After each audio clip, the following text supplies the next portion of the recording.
62, the Multimatic. 62 to freedom, that's what I am. Check out this banana. This is a beautiful group right here. Check this out. Wow. How many is that going to be? It's going to be a lot.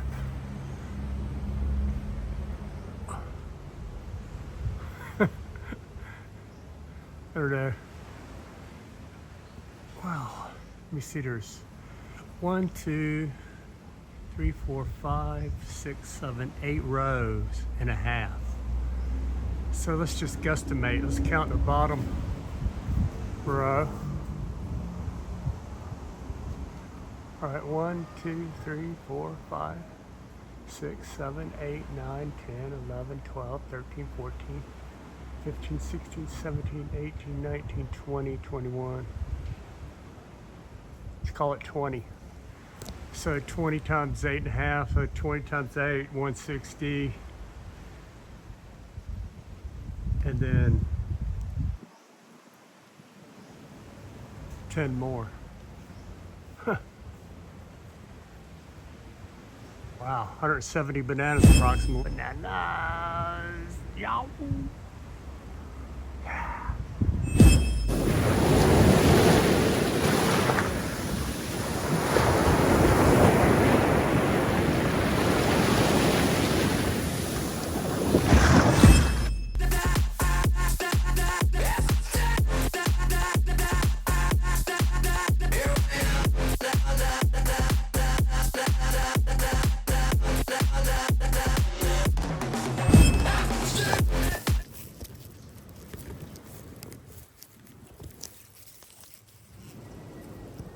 'Damn. Of course I can't see now. Hey.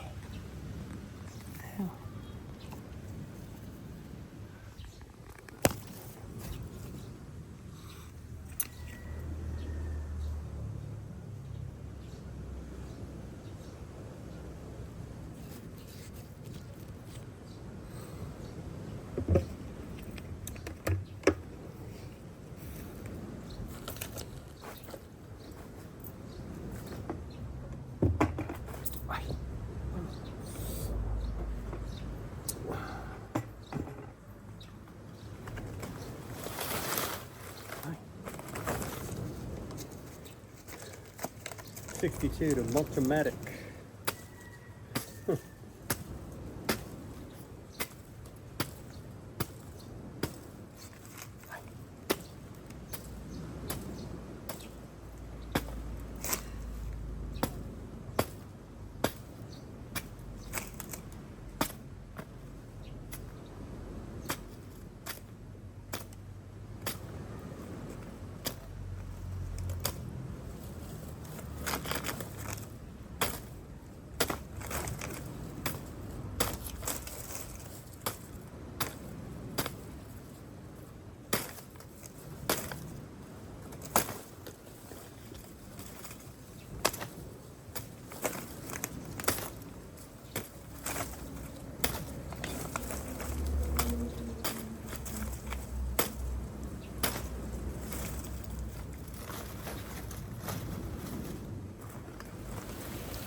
Yeah, this malungi or moringa tree is doing real good. I just put that thick stump down there that our friend gave us. That one is doing a little bit, but not good like this one. This one really took off. First everything died and then started growing. So this is where I buried that little bird, if you remember. That was a cute bird. As you can see, I put them rocks on there. The rocks are where his body was.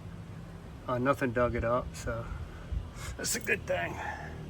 Maybe that's why this tree is growing so well. Maybe. Don't think so, but.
I took the screen off of here to keep the chickens off this tree. It's a mango tree, and it's my favorite tree because of this.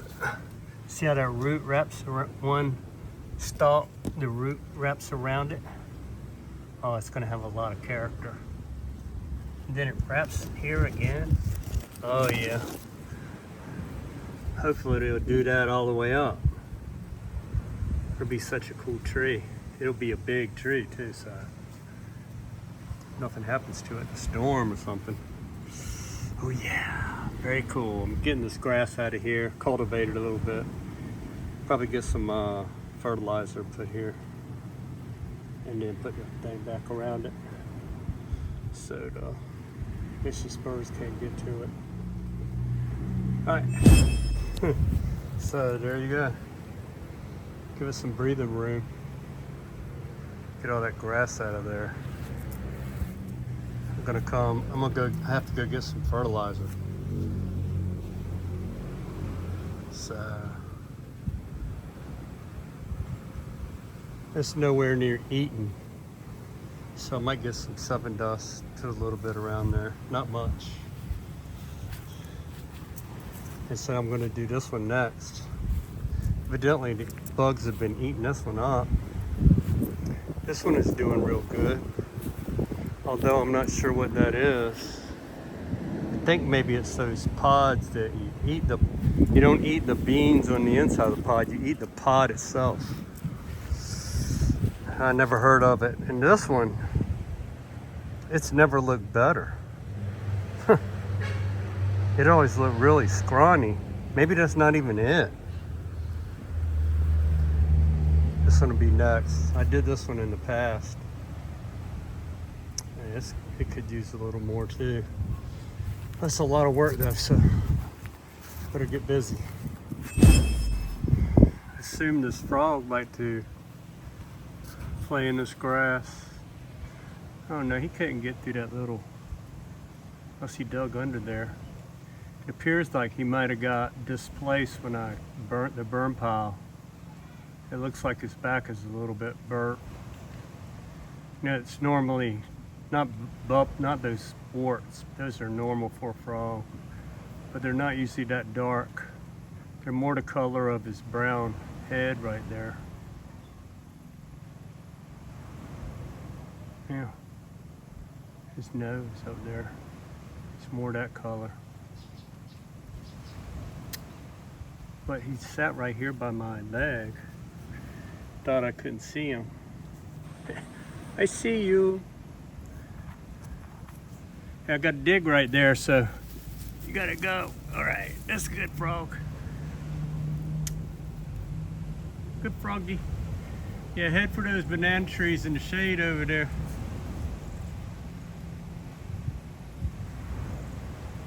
Keep going. You're gonna burn up. Keep going, buddy. Oh yeah. You're a star. I like the frogs, they eat a lot of bugs. He wants to get in the shade where it's nice and cool. I see him behind that banana tree right there, still hopping. See him? Oh, he's gonna continue. I still see you.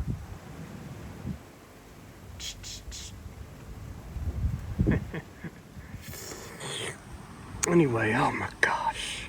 Get back to work, quit playing with the frog. Yep. Not only bananas, but I got a lot of addis. See those bunch right there? There's a lot of addis up here.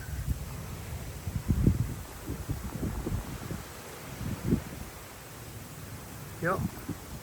Edible. This tree was completely dead when the drought was here. I barely watered it. I did a little bit. Maybe that's what saved the roots. Addis. I'm not sure when it's going to be done. Be sure to eat some. Show y'all. So that's it. You know, I did that one in the past.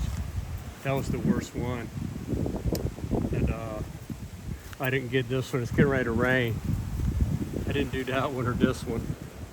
I did this one and my favorite tree, but I didn't put a bottom on it because I wanted it to dry out some. I noticed some roach underneath one of those rocks and some ants. I don't know how they're getting along. Some ants would eat that roach. And vice versa, maybe. Not sure about that. Anyway, these little bananas, it's pitiful. Not many. Doesn't look good at all.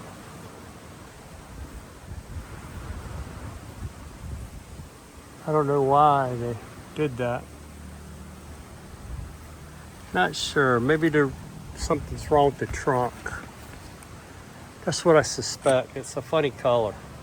Pink and everything. Probably got damaged in the drought. Yeah. Anyway, gonna roll in and start to sprinkle.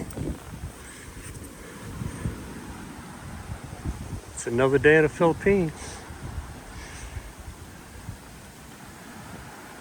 Wow. I know, man. Chicken pen, man. Damn.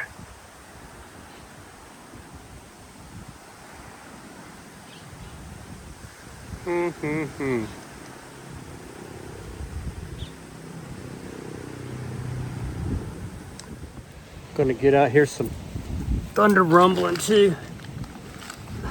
On to the next thing. Oh, this is my nephew.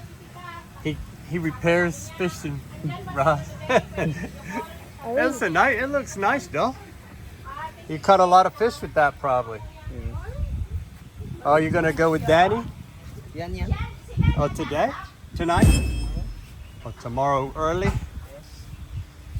While it's still dark, right? What time? 4. Wow. Wow, that's early. Yeah. Why? It's okay.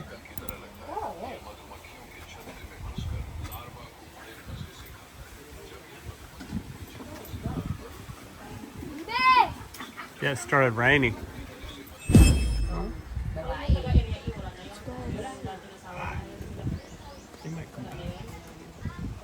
There's nowhere to go right there.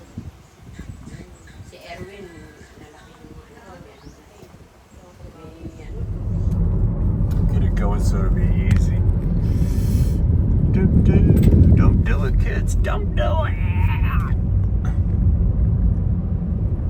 It's a way up. I just took Rain to school. We saw a van that had an accident up here. Hopefully nobody got hurt, but I know somebody is not feeling very good right now. And an ambulance was coming this way, so I don't know. I don't even know what the number of the ambulance is. So if I wrecked, I wouldn't even know who to call around here. In America, it's 911 everywhere, and then the police will get in touch with the ambulance if you're hurt. So that's all you got to remember is 911. Wow, I think it's already gone. Oh, maybe not. Here. Oh yeah. Oh, it was over there on the right there.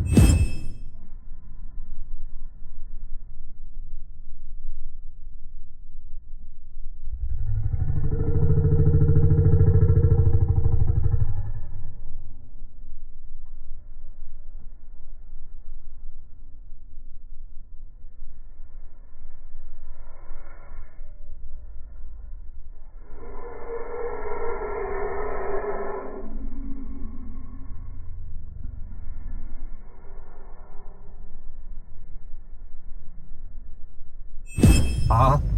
Yeah, hit that rail right there. Wow. Wow, look at all the beautiful rice. Man. It's just gorgeous, right?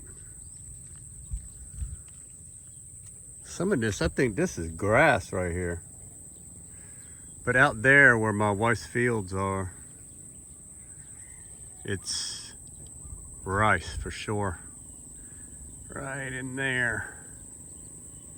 See that? It's gorgeous. This field is gorgeous. Now I nicknamed this field, this valley right here, Rainbow Valley, because every time I came to the Octagon, that's my friend's house right there, they're with the red roof. It's octagonal shape. And that's also his house too, the yellow house. That blue house right there is a candy factory. It really got bright recently. Wow. They spruced it up. That bright blue kind of looked like a cartoon. Oh, I think I see Donald Duck peeking out of the window up there. Oh. Oh. And Minnie Mouse. Oh, Goofy's over there in the yard. Just kidding. It's kind of bright. Look, make me remind me of a cartoon. Oh, they make some good candy over there. Not joking them about that.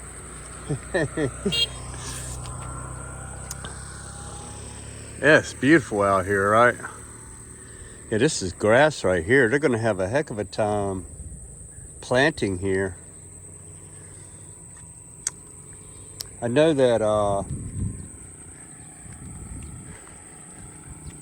some of the family members have been working on somebody else's planting in another property. I don't know if it's that one right there, because that looks like some fresh stuff coming up there. I'm not sure. It doesn't look like rice though. Might be over here on this side. There's a lot of area here. Anyway, I'm just out exploring, and I wanted to come by and check out, talk to my wife a little bit right down the street. You know, I used to live right down there, and that's where my wife's store's at the end of the street. And this end, and then this my friend's, and then this end is the bye-bye, which is the Sulu Sea. that some people erroneously call the South China Sea, even the sea surrounding the Philippines. It's an erroneous name though. The name is the Sulu Sea. Don't get brainwashed. Sulu Sea. Wow, it's beautiful, right? Right.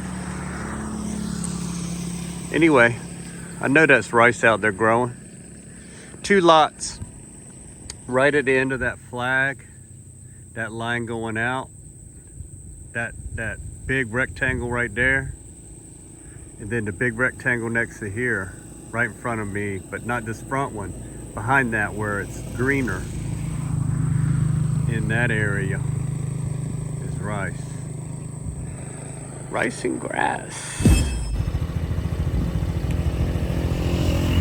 Wow. The rice field is right up next to your fence. Wow. Maybe not all the way. There's enough room to grow grass in between there. I guess they need to walk right there to get around the rice paddy. Now all the way down. It's looking good over there, Ellen. This whole area look good.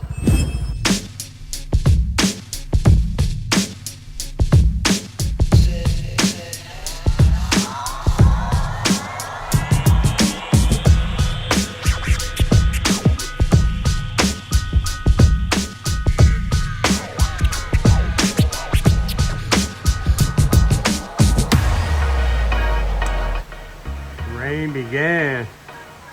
I got almost all those vines though up close to the fence, hanging over the fence. I cleared that out. You see where the leaves made a stain on my fence. That's the bad thing about the vines, they mess everything up.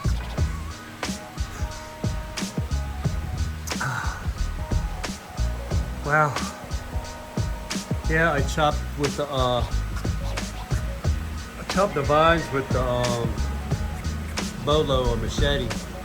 Then I used a weed eater to cut stuff that weren't vines, because the weed eater don't work good on vines.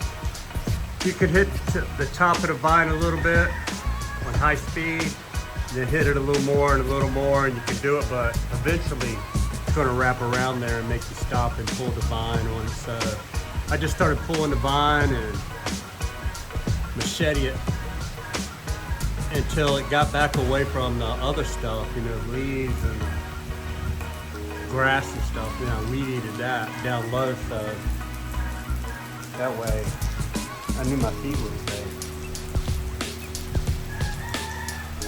Hello, Cobra, my old friend. I came here to meet again.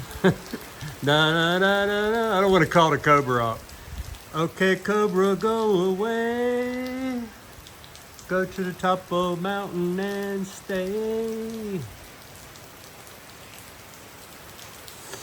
So this is what I want to alleviate on my next. George is going to do it. You see this water coming down right here. It wets the ground right there and keeps that column wet. I don't want one, you know, drier columns and then one super wet one, because it's going to settle different. So I have a catch pan right there and send a pipe going downhill behind this wall right there. Preferably, and take a 45 out there in between those two columns, and yeah, 45 or a 90 away from this column. And I don't really care about the fence column. If it sags a little bit, it's okay, but not my driveway. Not Valhalla Bridge. Anyway, I'm gonna get up there and clear this whole place out up here. If stuff like this would stop happening, I could work on my chicken pen. I'm out of shape though, man. I need to start working out a little bit more. I can't let myself go downhill too far. All right, see you in the flip flop. Good morning from 62 to Freedom. You know, I was just checking out another Phil-Am family, Texas Filipino. I had no idea that, you know, when those 2 typhoons came by, that there was that much damage. Because, you know, sometimes it gets a little rough here, but during those 2 typhoons, it didn't really get that bad. And I think that part of the problem is, you know, the location, you know, the way, the direction that his beach is facing. Because I used to listen to his channel from America, and I remember him saying that he could see the sunset on one side and the sun rise on the other.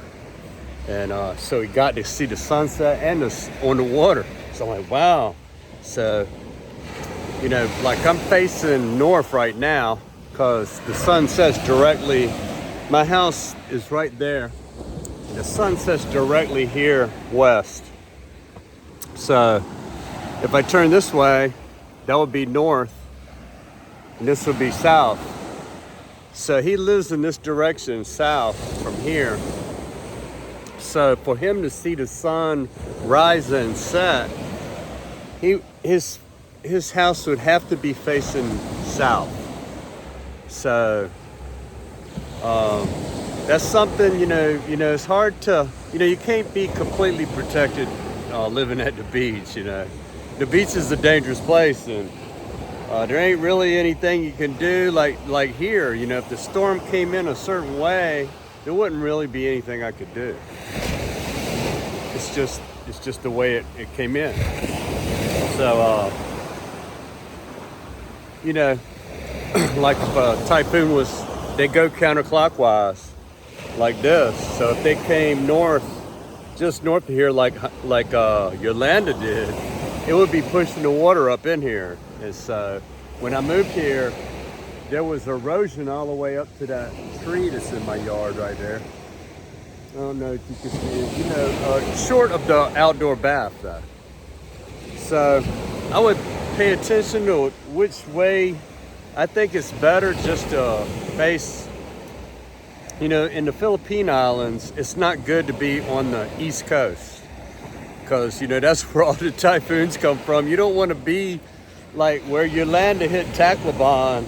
That's on the East Coast, coming right out of the Pacific, where all the storms come from, basically all of them.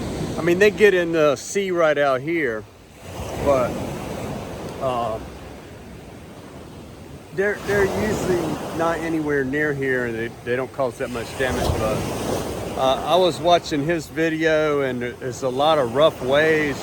There was a typhoon in the Sulu Sea and also in the Pacific up by Manila. So it was causing a lot of strange currents and things like that. But you can't control the water. But you see, there's also it's safe to be on the West Coast, and you know, these mountains right behind me don't hurt. You know, they kind of protect my back. And out in front of me over here is an island called Palawan. And that's where El Nido and Puerto Princesa and all that stuff is. Anyway, that protects us from tsunami.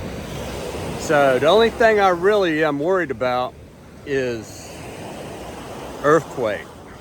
You know,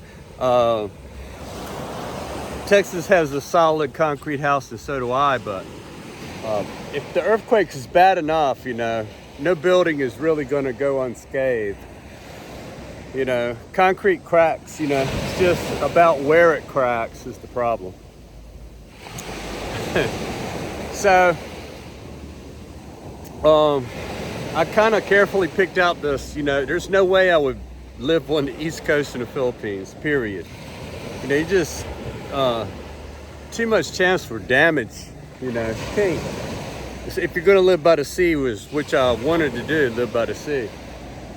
But you know, that wasn't today, but there really seriously was not much damage here. A little bit of sand is missing off the beach, but as you can see, also another thing to think about, you see how that peninsula comes out there. Don't live on a peninsula. And you know, there's a peninsula down there. You see that? I live right in the middle of these two peninsulas in a cove. That's what you want. You know, it's like a fair weather place. You know, if you live out on the peninsula, you're gonna catch the brunt of everything. Just put up a good wall like this fence right here you think is a fence. It's really like a seawall. You know, 4 feet of sand on one storm, 4 feet of sand left this beach.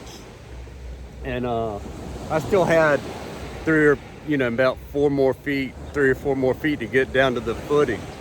So it was no problem. Like a month later, all that sand came back. I call it the shifting sands of Zaragoza, Antique Philippines, Bugasong. Anyway, that fence right over there, the neighbor's fence right there, the footing was dangling in the air.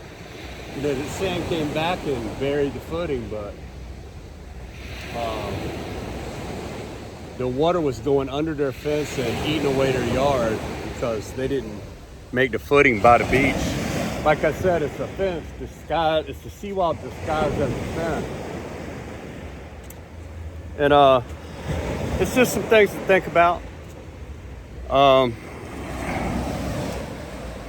think the best scenario for me is if a typhoon comes across down south, but like I said, Haiyan did come across the north.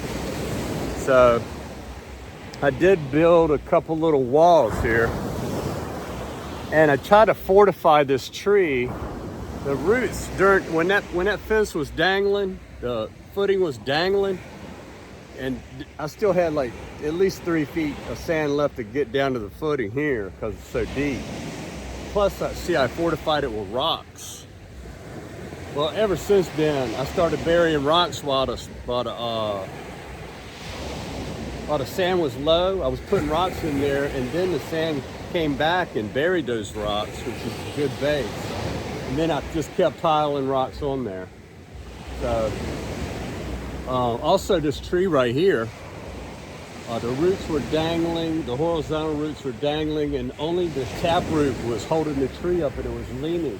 So I tied it up to one of my fence columns and started stacking rocks and sand and small rocks underneath of it to build the base of it up.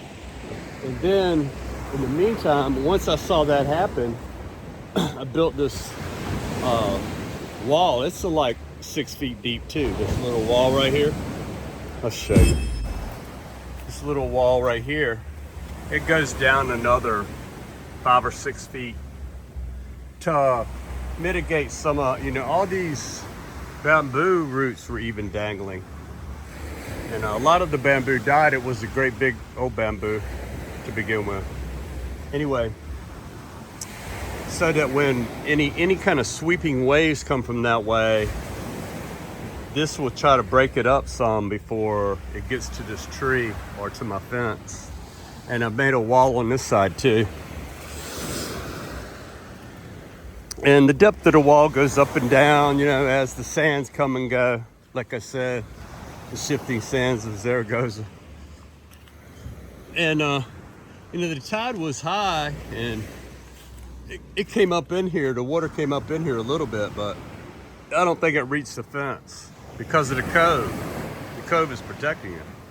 See, there's the other wall right there. It's a little bit more buried because sometimes it's not that buried. Depends on which way they move the sands around. It's a beautiful day though. Look at that, man. Anyway, I hope James the best of luck down there in Iloilo. So those are some things to look out for if you're gonna build a house on the beach in the Philippines. Be on the west coast. Be facing west. And be in the middle of a cove. And don't build your house on the end of a peninsula like that right there. I'm not sure. He might be in a cove too, I'm not sure. Not sure how the layout is there. Anyway, just wanted to show you the only thing that really happened, you know, because of the heavy rains, was you see the runoff right there, and down there was some runoff. The regular places, but they have a ditch that goes along up there, coming down, and it comes out right down here beside the Norwegian's house right here. And it digs this trench right here. This was a natural thing, water flow off the mountain. So this happens every time. It's nothing new. See that big, where it ate the sand out right there. So I'm gonna have to make a plastic run along here on the beach. Look at all this plastic. See that lighter? Bottles and bags and stuff from the runoff. Maybe I'll take my daughter some lunch and then I'll come back here. Pick up some plastic. Hey, look at that ball of bull malarkey right there. Dang, man.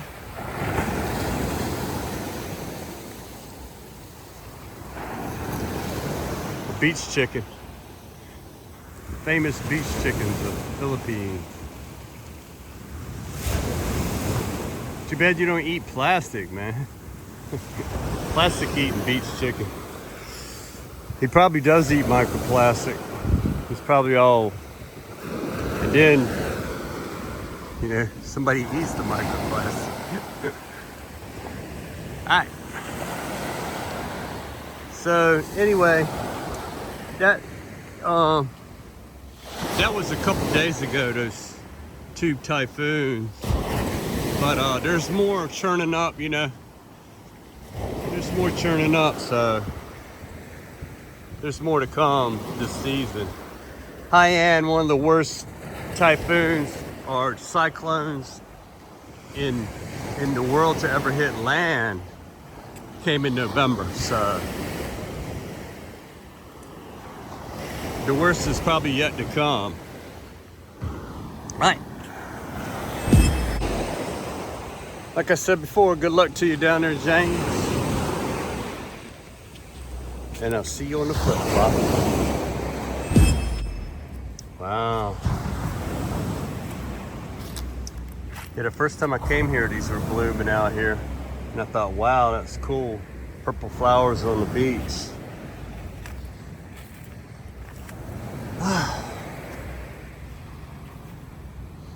So I see during those 2 typhoons, the water kind of got up in here. Now, some of it came out of the pipes of my fence, but the rocks mitigated the damage. But that over there comes down the outside of my fence and does that little eat away. This is mine right here, a kind of controlled erosion. That's what I want.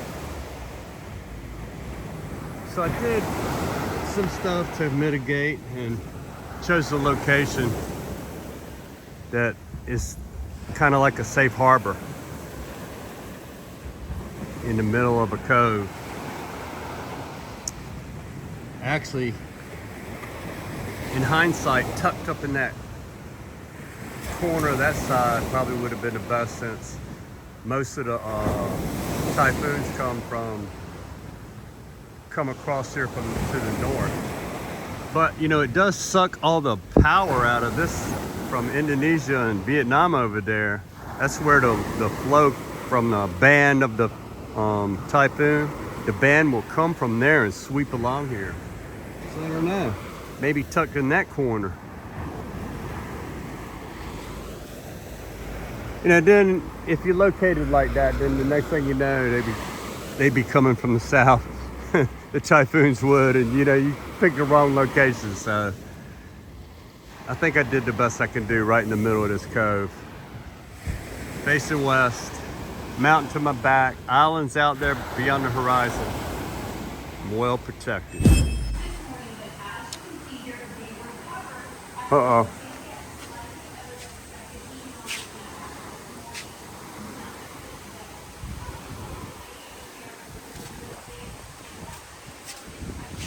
Come storm again.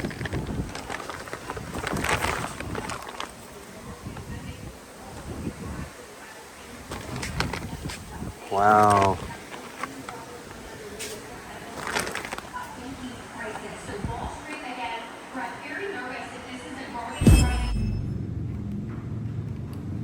Wow, that's a big one.